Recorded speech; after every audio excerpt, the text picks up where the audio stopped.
কি হয়েছে কি গগিন্নি? মেয়ে নাকি বলছে জমাই একটা মেয়ে নিয়ে পালিয়ে গেছে, তাই বলছে। তাই নাকি ভুদা? ভালো করে জিজ্ঞেস করো গো। কি হয়েছে বল তো মা, ভালো করে বল। এক কাজ কর মা, ফোনে করে সব কথা বলা সম্ভব নয়। তুই যেখানেই আছিস, যেভাবে আছিস, আমার বাড়ি আয় একবার তাড়াতাড়ি করে। ঠিক আছে রে মা, তুই একটু অপেক্ষা কর, আমি এই মুহূর্তে বাড়ি থেকে তোর বাবার আমি বেরিয়ে চললাম। আচ্ছা ঠিক আছে, তুই তাড়াতাড়ি চলে আয়, আমি ফোন রাখলাম। হয়েছে কি গগিন্নি? একটু ভালো করে খুলে বলো না মারা, সব সময় অত পেঁচাল করো কেন তুমি? তোর জামাই ফাঁদা কুকুর বেটা কোথাকার কোন একটা সতীনকে নিয়ে পালিয়ে গেছে, আমার মেয়েকে ঘরে রেখে দিয়ে। আরে সর্বনাশ, এই খানকি ছেলে কি কাজ করেছে বলো দেখিনি। তাহলে এখন কি করবে গিন্নি ভাবছো? তুমি এক কাজ করো, এই মুহূর্তে এখনই আমার সাথে চলো, এখনই ট্রেন আছে, এই ট্রেনে গেলেই আমি তাড়াতাড়ি করে চলে যেতে পারবো। ঠিক আছে লাউড়া, চলো।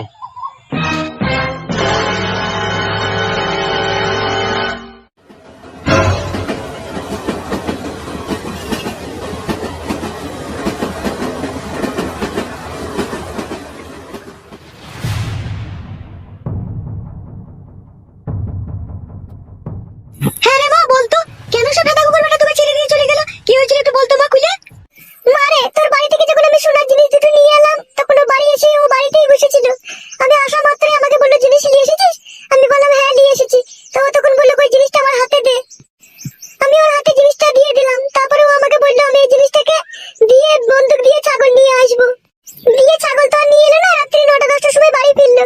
ফিরে এসে ঘর ঢুকেই প্যান্ট জামা পাল্টিয়ে নিল। যে আমি তখন জিজ্ঞেস করছি, হাগো তুমি এত রাত্রে প্যান্ট জামা পরলে, কোথায় যাবে কোথায়? ও তখন বলছে লালনপুরে গান হয়েছে, আমি গান শুনতে যাবো। তো তুই বারণ করলি না, বলি না যে গান শুনতে যেতে হবে না? বারণ করেছিলাম মা, দাদা কুকুর বেটা জোয়ান কি সাপে কুকুর কার কথা শুনে, ও কার কথা শুনে নিজে যা ভালো বুঝে তাই করে। জোর জবরদস্তি করে চলে গেল গান শুনতে। দিয়ে আমাকে বললো আমি রাত 12টা-1টার সময় ফিরবো, তুই ঘুমিয়ে পড়। আর আমি যখন ঘরে ফিরবো তখন তুই দরজা খটাস খটাস করবে, বাড়ি মারবো, তুই তখন উঠে দরজা খুলবি। দাদা কুকুর বেটা রাত ফুরিয়ে সকাল হয়ে গেল, তাও বাড়ি এলো না। তখন আমি অনেক চিন্তা করি, তখন আর কিছু বুঝতে পারলাম না। বুঝতে না পারার কারণে আমি গেলাম ওর বন্ধুর কাছে। ওর বন্ধুকে জিজ্ঞেস করতেই আমাকে সমস্ত কথা খুলে বললো। কি কথা খুলে বললো? ওর বন্ধুটা বললো যে তোমার স্বামী একটা মেয়ের সাথে ভাব ভালোবাসা করেছে, দিলীপ বলে একটা লোক তার বইয়ের সাথে ভাব করেছে। সেই মেয়েটাকে নিয়ে যত সম্ভব আমার মন বলছে পালিয়ে গিয়েছে। শালা বৈদ্য, কত বড় খানকি ছেলে বলা যায়, দেখো দেখিনি। তাহলে ওকে হ্যাঁ গো বুড়ো চোদা মিনছে, তাহলে এখন কি করবে বলো? এখন আর কি করার আছে? এখন তো হরাম করে থানা পুলিশ করলে তো হবে না, পরে তো আবার আমরা ফেসে যেতে পারি। তাহলে কি করবে বলো? এই গ্রামের যিনি পঞ্চায়েত প্রধান, তাকে এই সমস্ত ঘটনাটাকে খুলে বলতে হবে। পঞ্চায়েত প্রধানের কাছে গেলে সব সমস্যার সমাধান হয়ে যাবে? লেওড়া, সমস্যার সমাধান না হইলেও গ্রামের ওরা একটা ছাতা মাতা, বুঝতে পেরেছো লেওড়া? ওদিকে এইসব বিষয়ে জানিয়ে রাখতে হবে। বাবা ঠিকই বলছে মা, ওর বন্ধুটাও আমাকে এই কথা বলেছিল। বলেছিল তোমার মা বাবাকে ডেকে পঞ্চায়েত প্রধানকে এই কথাটা জানাইতে বলেছিল। তোর বন্ধুটাও এই কথা বলেছিল তোকে? হ্যাঁ মা বলেছিল। তাহলে কি করবে গিন্নি? যাবে নাকি পঞ্চায়েত প্রধানের কাছে? যেতে তো হবে, বিপদে যখন আমরা পড়েছি তখন তো যেতে হবেই। তাহলে আর দেরি করো না গিন্নি, সময়ে সময়ে চলো, উনি বাড়িতে থাকলে দেখা পাওয়া যাবে। আরে মা, জামাই বাবাজি যে ঢেমনটার সাথে প্রেম ভালোবাসা করেছিল, তুই কি তাকে চিনতিস নাকি মা? না মা, আমি সেই ছুরিকে চিনিও না, আমি তাকে কখনো দেখিও নি, আমি লোকের মুখেই শুনছি। হিদা কুকুর বেটা জামাইয়ের তাইলে মনে মনে এই খুব মতলব ছিল, আমার বাড়ি থেকে সোনার জিনিস নিয়ে এসে সেই সোনার জিনিস বিক্রি করে দিয়ে কোন ঢেমনকে যে নিয়ে বেরিয়ে গেল বাড়ি থেকে। ছি ছি ছি ছি, এগুলো লোকে শুনলেই বা কি বলে বলো তো? লোকে আবার বাল বলবে নাকি? লোকে তো চাই খাটি মজা লাগিয়ে দেবো আর মজা দেখ বলে ওরা। তাহারে মা, জামাই বাবাজির বন্ধুরা কেউ এইসব বিষয় জানতো নাকি?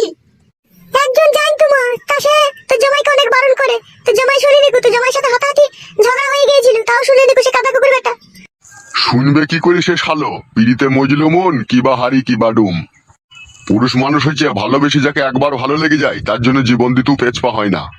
পেছপা হয় না বললে হবে নাকি? তাহলে লোকে বিয়ে শাদী করার পরে বউ ছেলেকে ফেলে দিয়ে দুটো তিনটি করে বিয়ে করে নিয়ে পালিয়ে যেতে পারতো। তা পারে না কিসের জন্য?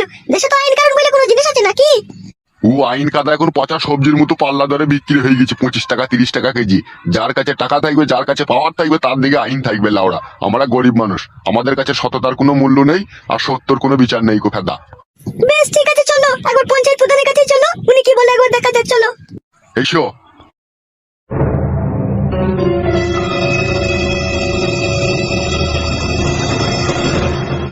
হ্যাঁ বলো দিলীপ বাবু, কি তোমার অভিযোগ আছে বলো। প্রধান সাহেব, আমি আপনার কাছে বড় দুঃখের খবর নিয়ে এসেছি। দিলীপ বাবু, কি দুঃখের খবর নিয়ে এসেছো বলো, নির্ভয়ে প্রাণ খুলে বলো তুমি আমার সামনে। প্রধান সাহেব, আমরা গরিব অসহায় বলে আমাদের ঘরের বউদের ইজ্জতের কি কোনো দাম নেই? দিলীপ বাবু, বেশি ভনিতা না করে কি হয়েছে একটু খোলাখুলি বলো। প্রধান সাহেব, রাতের অন্ধকারে একজন 22-23 বছরকার যুবক আমার বউকে ভুলিয়ে ফাঁসিয়ে নিয়ে চলে গিয়েছে। এইসব কি বলছো তুমি? কে এই যুবক? আমি ছেলেটার নাম জানি না প্রধান সাহেব, যত সম্ভব আপনার পাড়ারই ছেলে হতে পারে। পাঁচু? জি হুজুর, বলুন। কে এই নির্লজ্জ বেহায়া প্রেমিক যে দিলীপ বাবুর মতো সহজ সরল লোকের বউকে রাতের অন্ধকারে ভুলিয়ে পাঠিয়ে ঘর থেকে নিয়ে চলে গেছে? আমি কি করে জানবো মারা কে লিপা লিখেছে না লিখেছে? শুয়োরের বাচ্চা, তাহলে আমি দুধ কলা দিয়ে কাল সব পুচ্ছি? বোকাচুদা, 100 দিনের টাকা, ঘরের টাকা, সমস্ত টাকা তো ভাগিদার থাকিস ভাই, শুয়োরের বাচ্চা। আর দিলীপ বাবুর বউকে কে নিয়ে চলে গেছে সে খবর রাখতে পারিস না? প্রধান সাহেব, আমার উপরে রাগ করে লাউড়া কোনো লাভ হবে না। তুমি পাঁচুর ঘরের যে এমএলএ কোটা ঘরে যে 1.5 লাখ টাকাটা বেরিলো, সমস্ত টাকাটাই তো লাউড়া তুমি হজম করে দিলে। কাদা, ওখান থেকে তুমি আমাকে কিছু দিয়েছো, তাই আমি লোকের খোঁজ খবর রাখবো। কানাডন, হ্যাঁ বড় ভাইজান, বলেন কি বলবেন? পাঁচু তো যা করছে আমাদের গোপন রহস্য ফাঁস করে দেবে মনে হয়েছে তোরে। প্রধান সাহেব, আমার বিচারটা করুন, ওদের বিচার নাইলে আপনি পরে করবেন। হ্যাঁ দিলীপ বাবু বলো, আমি একটু কনফিউজ হয়ে গেছিলাম এদের সাথে কথা বলতে গিয়ে। তাহলে আমার বউকে যে রাতের অন্ধকারে একজন পর পুরুষ নিয়ে চলে গেল, কোথায় যে নিয়ে গেল তা আমি কোনো খোঁজ খবর জানি না। সে তো যা মন গেছে তাই করছে আমার বউকে নিয়ে। আমার বউয়ের তো ইঞ্জিল পুরো সিরিজ করে দিয়েছে লাউড়া। এখন আমি কি করব আপনিই বলুন। লেওড়া, আমার পাড়ার ছেলেতে এরকম কাজ করলো দিলীপ বাবুর স্ত্রীর সাথে, আর আমি প্রধান হয়ে খোঁজ রাখিনি বড়া? ছি ছি ছি, আমি কেমন বালের প্রধান তাহলে? আপনার কোনো দোষ নেই প্রধান সাহেব, দোষ সম্পূর্ণ আমার বউয়ের। তা বললে কি করে হয় দিলীপ বাবু? আমি এই গ্রামের প্রধান, এই গ্রামের যত ফোন লাইন কেস হয় সমস্ত খোঁজ খবর আমার কাছে থাকে, আর তোমার বইয়ের ফোন লাইন কেসের খোঁজ খবরটা আমার কাছে নাই। এ তো আমার কাছে আশ্চর্যের বিষয়। প্রধান সাহেব, এই ব্যাপারে আপনি সম্পূর্ণ পুরো নির্দোষ, দোষ সম্পূর্ণ আমার বইয়ের। তা দিলীপ বাবু, তুমি কি তোমার বউকে খাওয়া দাওয়া দিতে না, নাকি শাড়ি চুড়ি এসব কিনে দিতে না, না ভালোবাসতে না, তাই হঠাৎ করে তোমার ঘর ত্যাগ করলো? শাড়ি চুড়ি খাওয়া দাওয়ার অভাব ছিল না প্রধান সাহেব, এখন তো পাড়ার লোকে বলছে আমার লিঙ্গুর দোষ ছিল। তা ডাক্তার দেখাই কেন বোকাচোদা তুই? ডাক্তার দেখাবার অনেক চেষ্টা করেছিলাম, বউ খাটি বারণ করিত, বলতো তুমি ডাক্তার দেখিও না, শিরার দোষ হয়ে যাবে, যাইবা একটু থারো হয়েছে, পরে আর ওটুকু হবে না। তাহলে ওরা এখন আমি তোর কি বিচার করতে পারি বল? এখন কথা হয়েছে, ও মেয়ে তো ঘর ছেড়ে চলে গিয়েছে, আমার মান সম্মান তো সব হারিয়ে দিয়ে গেছে। ও মেয়ে এলে আমি আর সংসার করতে চাই না। তুমি একটা কাগজপত্র করে দাও, ঠিক আছে? ওই মেয়ে যাতে ভবিষ্যতে যদি আমার কাছে আসে, তা আমার যাতে কেউ দোষ না দিতে পারে, থানা পুলিশ যেন আমাকে দোষী না সাব্যস্ত করতে পারে। সে তো বাড়া করে দেয়া হবে একটা কাগজপত্র, কিন্তু সে মাগি গেল কার সাথে? প্রধান সাহেব, ও প্রধান সাহেব, কে? আমি ফুটুর বউ, আপনার সাথে একটু কথা বলতে চাই। চলে এসো, ওই বাঁ দিকের ওই দরজা দিয়ে ঢুকে ডান দিকে চলে এসো। হ্যাঁ দিলীপ বাবু, তাহলে তুমি বলতে চাইছো তোমার বউকে আর তুমি নেবে না, তাই তো? সম্পূর্ণ একবারে পুরোপুরি ভাবে ডিভোর্স দিতে চাইছো তুমি? হ্যাঁ প্রধান সাহেব, সেরকমই মনোভাব আছে।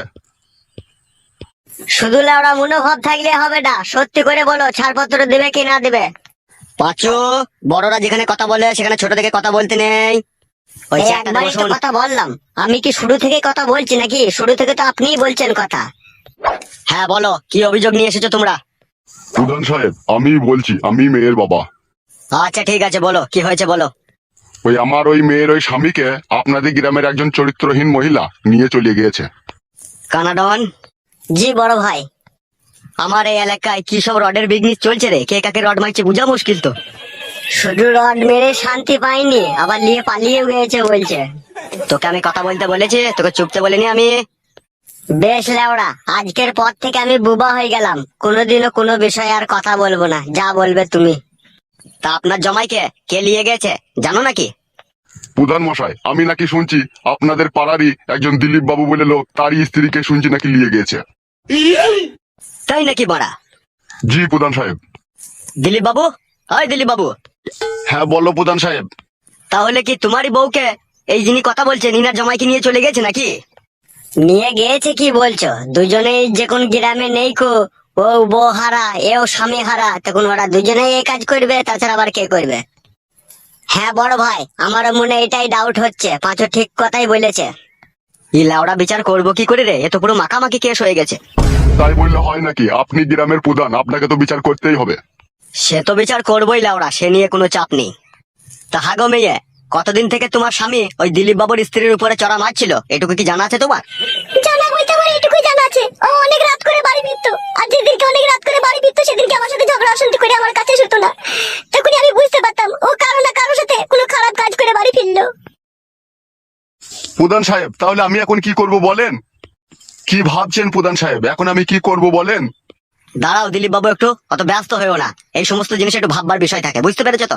সব সময় বাচ্চা ছেলের মতো কথা বলো না। ওই বাচ্চা ছেলের মতো বুদ্ধি করেছো বলেই আজকে তোমার বউ হারিয়ে গেছে লাউড়া। চুপ করো।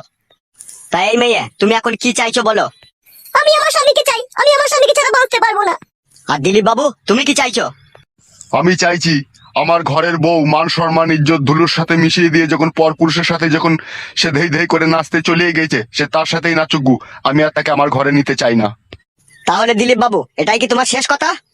জি প্রধান সাহেব, আজকের পর থেকে আমার বউকে আর আমি নিতে চাই না। আমি মন থেকে, জান থেকে, প্রাণ থেকে ওকে আমি চিতাতে চন্দন কাঠ দিয়ে পুড়িয়ে দিলাম। ওকে আর আমি ঘরে কোনোদিনও তুলতে চাই না। তুলবি না বললে হয়ে যাবে নাকি বাড়া? গাড়পা কমা পেয়েছিস নাকি লাউড়া? তাহলে আমার মেয়ের কি হবে বে? ভোদা কপালি ছোড়া, তোর মেয়ের কি হবে না হবে তুই বুঝগাবে। তোর জমাই লিয়ে গেছে তুই বুঝগাবে, আমি কি বুঝবো বে? আমার বই তো পাকানে ও মোবিল লাগিয়ে দিয়ে পুশ করে দিয়ে যাবে, আমি আর ও পাকান নেবো? বোকা চুদা ভাবলি কি করে বে তুই? প্রধান সাহেব, ইয়ার একটা বিচার করে দেন আপনি। ওবে, তোকে এই মাঝখানে কে কথা বলতে বললো বে? হ্যাঁ, আমি এখানে প্রধান বসে আছি, তুই আমার সামনে ওকে কি কথা বললি বে? হ্যাঁ, ভুল হয়ে গেছে প্রধান সাহেব, বুঝতে পারিনি। এরকম ভুল আর কখনো করবি না, ঠিক আছে? যেখানে বড়রা কথা বলবে সেখানে চুপচাপ বসে থাকবি। আচ্ছা ঠিক আছে প্রধান সাহেব। এই মেয়ে, তুমি আমার কাছে একটা স্পষ্ট কথা শুনবে কি বলো? হ্যাঁ শুনবো, বলেন। তোমার স্বামী তো দিলীপ বাবুর বউকে নিয়ে চলে গেছে।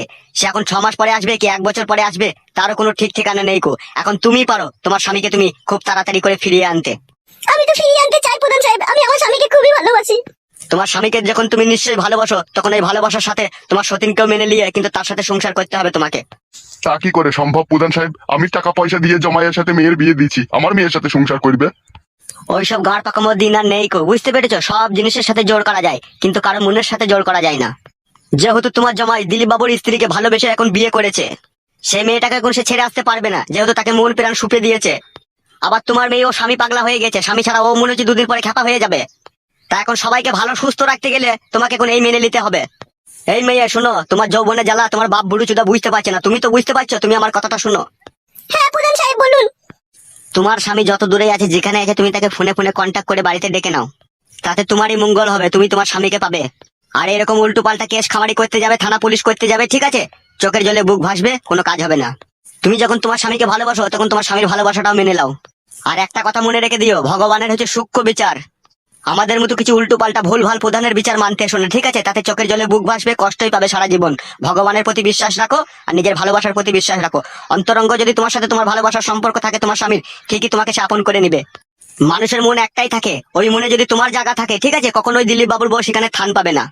দিলীপ বাবুর বউ যদি পাপ করে থাকে, তোমার সংসার যদি সে ভাঙতে চায়, সে নিজের পাপের আগুনেই পুড়ে ছাই হয়ে যাবে একদিন। তাই যা বললাম, যদি স্বামীকে পেতে চাও, তাহলে স্বামী তোমার যেখানে আছে ফোন করে ডেকে নাও, আর সুস্থভাবে সফলভাবে তোমার এই সতীনকে মেনে নিয়ে সংসার করো। মনের ভেতরে ধৈর্য আর সহ্য রাখো, সব একদিন বিলীন হয়ে যাবে। তোমার সতীন কোথায় চলে যাবে কোনো ঠিক ঠিকানা থাকবে না। যেহেতু সে চরিত্রহীন, সে নিজের স্বামীর ভালোবাসা যখন বুঝতে পারেনি, তখন পরের স্বামীর মন কি করে ভরাবে সে? সে মহিলার ওই লোকের মন ভরাতে ভরাতেই জীবন যাবে, সুখের ঠিকানা সে কোনোদিনও পাবে না। তুমি সবুর করে ধৈর্য ধরে থাকো, তোমার স্বামী তোমার পা হাত পা টিপে তোমাকেই ভালোবেসে আপন করে বুকে জড়িয়ে নেবে।